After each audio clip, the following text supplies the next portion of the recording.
Sound of Scripts presents The Mailman's Son, a short film written by J.B. Story.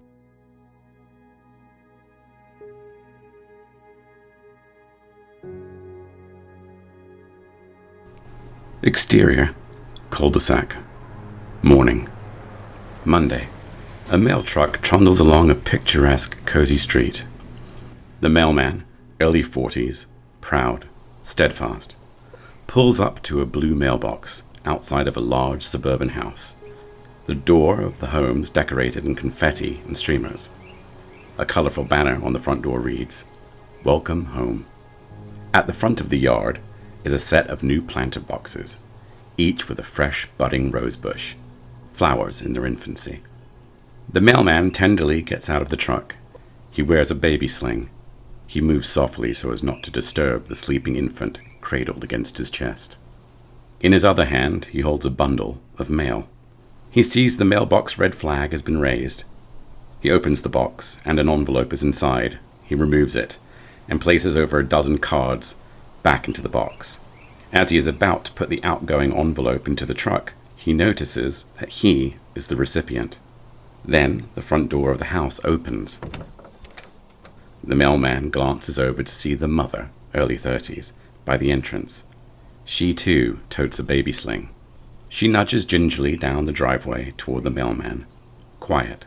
She gestures to the envelope with a careful, kind smile. The mailman nods back gratefully. He opens the envelope. It's a card. The front is a monochromatic drawing of flowers. The words on the card read, "With heartfelt sympathy." The mother glances at the inside of his truck. On the dashboard is a picture of a pregnant woman, his wife. Plastic candles adorn the picture. It's a mini memorial. The mother gazes back sympathetically at the mailman. He turns away as a single tear trickles down a cheek. The mother goes back to the house. The father, mid-30s, awaits at the door. He makes brief eye contact with the mailman, clumsily waves at him, then turns away. The mailman goes back to his truck, looks at the picture, and blows a kiss to his wife. Then he starts the engine. The mother passes the father in the doorway. The father sighs, somewhat frustrated, annoyed. He glances at the mailman, then his wife, and then slams the door shut.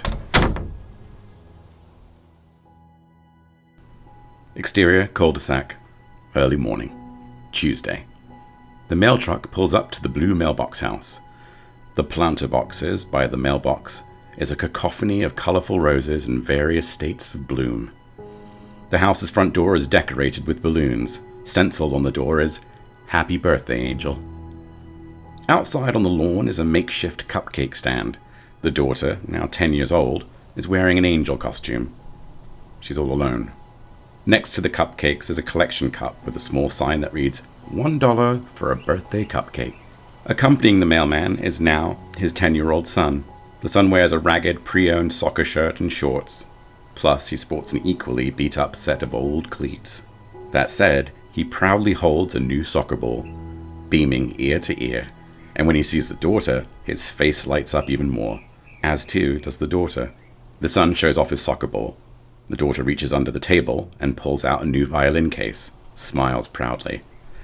The daughter gestures for the son to take a cupcake. The son looks at the mailman, who in turn nods his approval.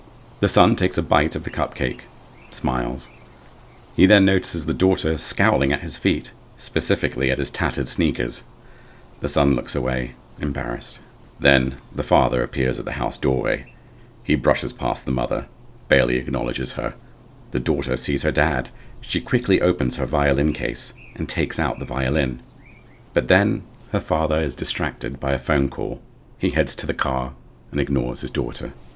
The daughter dejectedly puts her violin away, but then a hand places $5 into her collection cup. It's the mailman. He winks at the daughter. She grins gratefully back at him. The mailman nods to the daughter and smiles, as the mother furtively watches the father on his phone, glum and disappointed with his behavior. She looks at the mailman and musters a forced, razor-thin smile. The mailman gestures for the son to get back into the truck. As the son's returning to the truck, The father's car starts. He then speeds away without looking back at the daughter. Not a word, not a kiss, nothing. Meanwhile, the mother returns to the house and quietly shuts the door. The mailman blows a kiss to the picture on the dashboard of his wife. He gestures to the son, who in turn does the same. As they drive away, the son peers back at the daughter, left all alone in the garden, with only her cupcakes and a violin case for company. Exterior, cul-de-sac, morning, Wednesday. The mail truck sputters down the street and comes to a stop-start-stop in front of the blue mailbox house. Sitting at the wheel of the car is the son, now 15 years old. The mailman's next to him. The son's flustered. The mailman squeezes the son's shoulder, gives him a reassuring nod, then pats him on the back. The son is now wearing a black tapered soccer sweatpants and a zipped-up sweatshirt. A crest on the chest and thigh indicates it's a youth soccer club. The outfit is in pristine condition. Next to the picture of the son's mother on the truck's dashboard is also a photo of the son in a soccer kit, holding up 2 trophies. One trophy reads, State Player of the Year, Under 15s. The son helps the mailman with the mail. The mailman pauses for a moment and coughs, takes a moment to catch his breath. The son glimpses at the planter boxes. The roses are intertwining with each other, competing for space. The son approaches the blue mailbox when he hears a honk. In the driveway is a pre-owned car with a banner along the side of the car. Happy 15th, Angel. The daughter is behind the wheel, by herself. She waves enthusiastically at the son, and he waves back. The son looks at the mail truck. The mailman ushers him to come back to the driver's side. The son scuffs over slowly, glancing enviously at the daughter's new car. The mailman notices. He smiles at his son, holds out his hand for the truck's keys. The son is relieved. He hands over the keys. As they are about to depart, the son looks through the doorway of the house. The mother and the father argue heatedly. The father points at the car angrily. The mother shakes her head in disbelief. As the altercation intensifies, the daughter amplifies the radio in her car. The son can see the daughter sobbing. The son glances at the mailman, who sharply inhales when he observes the daughter. He shakes his head sympathetically. The mailman starts the engine, blows a kiss to his wife, looks at his son, who automatically does the same. Music from the daughter's car grows louder and louder and louder as the truck pulls away. Exterior, cul-de-sac, early morning, Thursday. The mail truck's idling in front of the blue mailbox house. Garbage cans are by the side of the road awaiting pickup. The daughter's car now has a for sale sign on it. The son, 18 years old, gets out of the driver's side. He's hobbling. There's a heavy brace around his knee. His mood is dark as he limps behind the truck and back around to the passenger side, where the mailman sits with a blanket over his lap. His skin's pallid, his body frail. The son opens the door. The mailman hands him a bundle of envelopes. The son notices one of the letters is from the Juilliard School of Music. He raises an eyebrow, shows it to the mailman, who in turn whistles, impressed. This prompts the mailman to reach into the inside pocket of his coat. He pulls out a set of pamphlets, tilts his head, looks at the son, then nods encouragingly at the pamphlets. The son frowns, agitated, pauses, notices the planter boxes and how the roses have started to rot and fester. He looks down at his own crippled knee, bites his lip. The front door by the house opens. Out stomps the father with 2 boxes. He opens up the trunk of his car. More boxes. Moving boxes. The son notices the mother in the upstairs window peeping between a set of curtains down at the father. Her face is puffy with tears. Her demeanor distant. Meanwhile, a loud car thunders down the road and screeches to a stop in front of the house. The horn honks obnoxiously.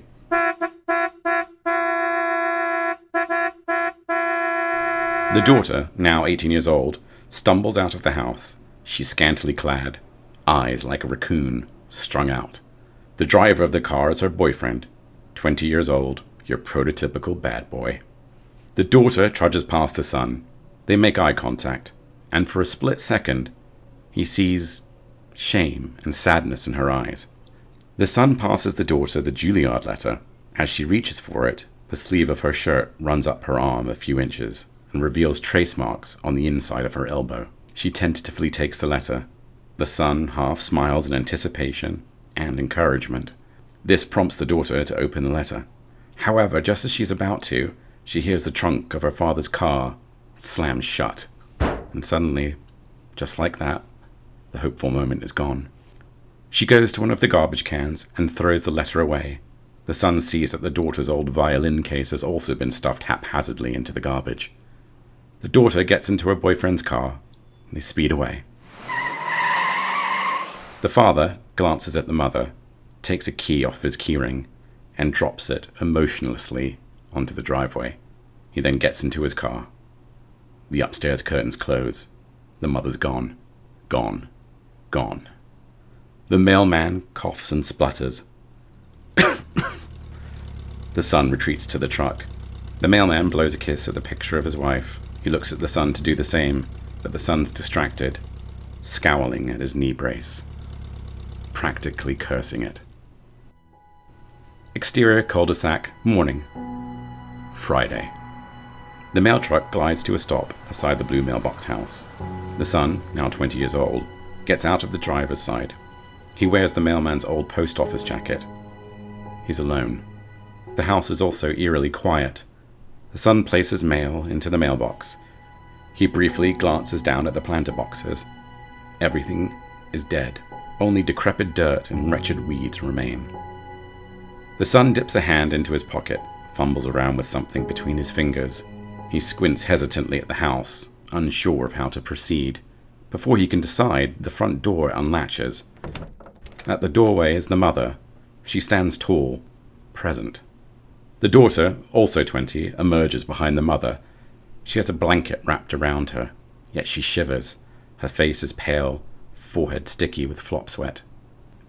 The son advances toward the door. The mother carefully hands him an envelope. He nods at her. Then he pulls from his pocket a small statue of the Angel of Eternal Light. He places it in the daughter's shaking hands. The daughter regards the statue and manages to offer back a small smile of gratitude. The son nods back. The son then returns to the truck as the mother and the daughter retreat back into their hushed home. The son shuts the door of the truck, looks at the empty passenger seat, and sighs. On the dashboard is a picture of the mailman and his wife. They're kissing each other in front of a large statue of the Angel of Eternal Light. The son looks at the envelope the mother had handed him. He opens it and pulls out a condolence card. The image on the card is a drawing of a father and a boy playing soccer in a park. The son rubs his eyes, thinks for a moment, and he suddenly remembers something. He opens the glove compartment, rifles through papers, and then pulls out a set of old pamphlets. One is from the U.S. Soccer Coaching Federation. He opens it up and reads. He then looks at the picture of his parents, blows them a kiss. He starts the engine, his eyes and demeanor suddenly full of purpose and poise. The daughter observes from the upstairs window. She holds the angel statue close to her heart. She watches the truck leave, kisses the statue, holds it to her chest as she shivers and cries. Exterior cul-de-sac, late morning. Saturday.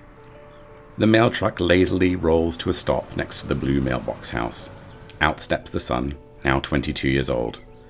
It's a beautiful sun-kissed day. The daughter and the mother are in the yard tending to the planter boxes. They've started a bountiful vegetable and fruit patch. Propped on top of the planter boxes is the small statue of the Angel of Light the son had given the daughter. The son waves to the mother and daughter, and they wave back.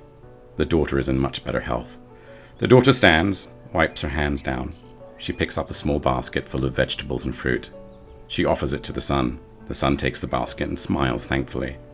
The daughter looks expectantly at the son. The son remembers. He holds up a finger, unzips his jacket, and underneath reveals a sweatshirt with an insignia on the top right that reads, Coach KT. The daughter gives the son a hug and an unexpected kiss on the cheek. The son indicates he has something else to share, reaches into his mailbag and takes out the daughter's old violin case. He gestures for her to open it. The daughter tentatively lifts the lid. It's her old violin. It's been refurbished. Also in the violin case is an aging envelope. She takes the crinkled old envelope out. It's the unopened Juilliard admissions letter she discarded years ago. She regards the son, taken aback and touched. He then gestures for her to open the letter. The daughter opens the old envelope. She pulls out the letter, reads it. She peers over the top of the paper at the son. A full-faced smile emerges. She giddily brings the letter over to her mum, who reads it and beams proudly. The son retreats back to his truck, gets inside, looks at the picture of the mailman and his mother, and blows them a kiss. As he's about to pull away, the daughter knocks on the passenger side door. The son opens the window. The daughter reaches across and gives the son a long, sweet, and tender kiss on the forehead. The daughter then plucks a strawberry from the basket she had given the son, takes a bite, and smiles. She then goes back to her mum by the planter boxes, with a skip and a step. The son brims with joy. Exterior cul-de-sac. Night. Sunday. The sun is setting as a minivan stops in front of the blue mailbox house. A man, early 40s, brusque, working class, gets out of the driver's side, opens up the trunk. He grabs a couple of boxes. He waddles under the weight of the boxes to the front door. He places them down, just as the door opens. At the doorway is the mailman's son, now in his late 20s. He wears a state college sweatshirt. A badge on the sweatshirt reads, Head Coach. Behind the son is the daughter, also late 20s. She sports a big baby bump. A young girl, 12, emerges from behind the daughter and the son. She's toting a violin case. She nods a thank you to the daughter, who in turn ruffles the girl's hair. Then hands her a binder. The binder has a logo for a violin school. The girl gets into the minivan with her dad. The dad gives her a big kiss on the cheek. They wave to the son and the daughter. The mailman's son and the daughter wave back. The minivan honks before driving away. The son looks at the daughter. They share a tender kiss. He puts a hand on the baby bump, smiles, as does she. They retreat back into the house, softly close the door. For a moment the yard is dark. Then a set of plastic candles adorning the old planter boxes come to life. They illuminate a statue of the Angel of Light. Next to the statue is a picture of the mailman and his son playing soccer in a park. Elegant, exquisite violin music emanates from the house.